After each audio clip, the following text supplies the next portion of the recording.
berusaha, dia cuman penyaluran daripada perintah Allah. Allah yang perintah supaya kita berinfak, maka Baitul Mal menyalurkan perintah Allah itu, kemudian membagi kepada porsi yang membutuhkan. Nah, hendak kemudian berinfak karena ya supaya ada uang Baitul Mal, hendak begitu.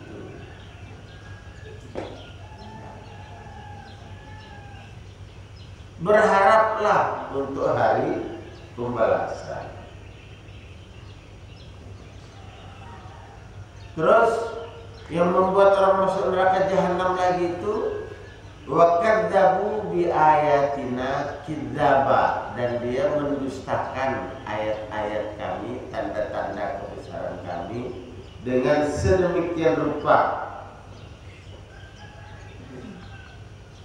Sedemikian rupa pendustaannya itu. Pokoknya dia mendustakan betul-betul ayat-ayat kami. Bagaimana mendustakan ayat-ayat Allah itu? Mendustakan itu mengingkari,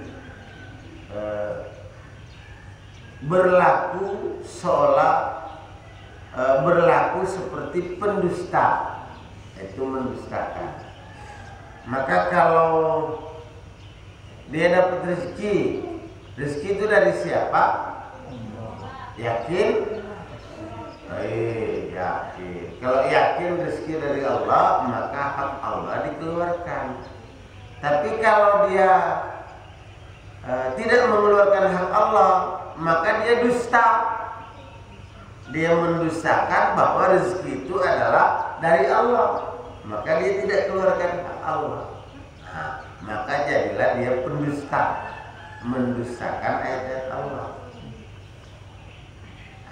Begitu panen, siapa yang menumbuhkan ini, tumbuh-tumbuhan ini, padi-padi ini yang menjadikan dia berbuah, jagung-jagung ini menjadikan berbuah, siapa?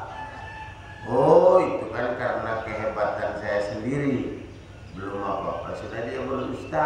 Padahal bukan karena hebatnya dia. Ada orang yang lebih hebat dari dia, gagal panennya. Dia tidak hebat-hebat amat, panennya sukses. Berarti siapa? Allah. Baru belum apa-apa sudah dia berdusta. Katanya saya itu karena hebatnya saya. Begitu sudah dikasih tahu sebenarnya Allah. Oh ya betul, katanya Allah. Allah. Kalau gitu, kalau kamu yakin Allah, keluar enggak haknya Allah? Keluarkan zakatnya 2% atau 10%. Tergantung kondisinya. Wah ya bagaimana ya, katanya ini enggak cukup ini. Tidak yakin bahwa yang memanenkan itu Allah, maka tidak keluar haknya Allah. Maka jadilah pendusta lagi dia. Ketika ditanya siapa yang menumbuhkan, ya Allah, tapi hak Allah tidak dikeluarkan, dusta dia. Mendustakan ayat-ayat Allah.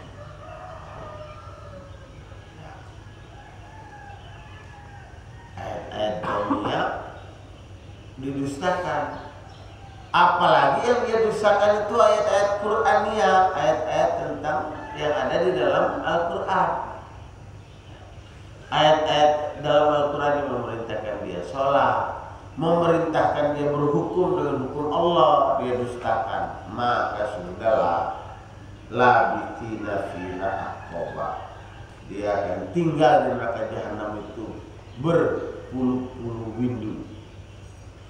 Wa kullu syai'in ahsaynahu kitaba fadzuqu falan nazidakum illa adzaba. Dan segala sesuatu telah kami catat dalam suatu kitab catatan. Ahsaynahu,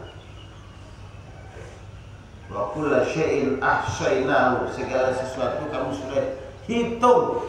Ahsa itu catat, hitung. Sudah dicat, sudah dihitung, dicatat lagi. Pokoknya tidak akan meleset segala sesuatu itu. Tidak usah khawatir.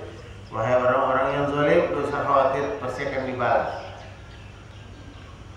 Kalau tadi malam kita cerita tentang orang yang dia makan di warung kemudian terbayar karena perbuatan baiknya, berbuat baik, jadi bagaimana berputar kebaikan itu. Keburukan juga begitu. Kalau kamu melakukan keburukan sekarang, nanti kamu akan mendapat akibatnya dari keburukan yang kamu lakukan.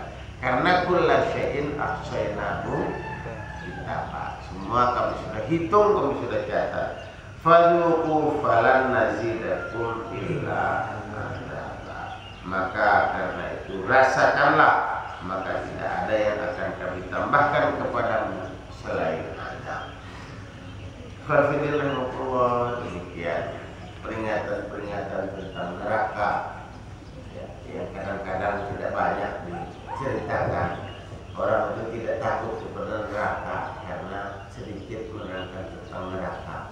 Nanti insya Allah lain kali kita akan terangkan lagi tentang neraka. Baru kemudian kita akan terangkan lagi tentang surga. Sering-sering mestinya itu kita cerita surga, cerita neraka, ya sering-sering. Terutama nanti murabinya, disininya, guru-gurunya, supaya sering-sering cerita sama anak-anak itu tentang surga, tentang neraka. Anak-anak ini kadang-kadang tidak takut neraka, tidak takut masuk surga, karena tidak sering diceritakan tentang surga, tentang neraka itu. Bukan hanya anak-anak, orang besar-besar juga kadang-kadang begitu. Aisyah radhiyallahu anha ketika melihat fenomena dakwah sahabat-sahabat di tempat-tempat yang baru didakwahi, itu kemudian dia bercerita, dia bilang, karena Rasulullah sallallahu alaihi wasallam fi awwali ahdihi, adalah Rasulullah sallallahu alaihi wasallam di awal-awal dakwahnya itu, beliau bercerita tentang neraka, tentang surga, cerita surga, cerita neraka, sampai orang-orang itu kepingin masuk surga dan takut kepada neraka. Walau kana fi awwali ahdihi qala la tashrabul khamra qalu lan nada'al khamra abadan. Sekiranya di awal-awal itu langsung Rasulullah bilang jangan minum khamar, tidak boleh, haram, maka mereka akan mengatakan kami tidak akan meninggalkan khamar selamanya. Walau qala fi awwali ahdihi la taznu laqalu lan nada'az zina abadan. Sekiranya awal-awal dia katakan jangan berzina, tidak boleh berzina, itu haram, maka mereka pasti akan mengatakan kami tidak akan meninggalkan zina selamanya. Karena apa? Karena tidak mengenal surga, tidak mengenal neraka. Sekarang umat ini juga begitu modelnya, tidak tahu surga itu seperti apa, neraka itu seperti apa.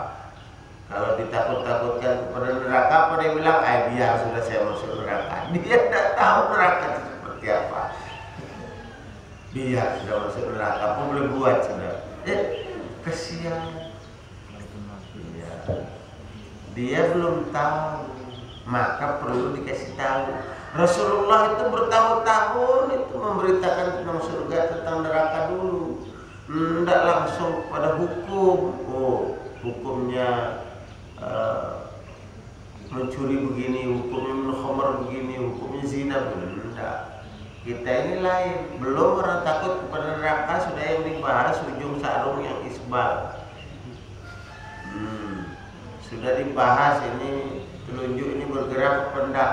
Belum cerita tentang surga, tentang neraka.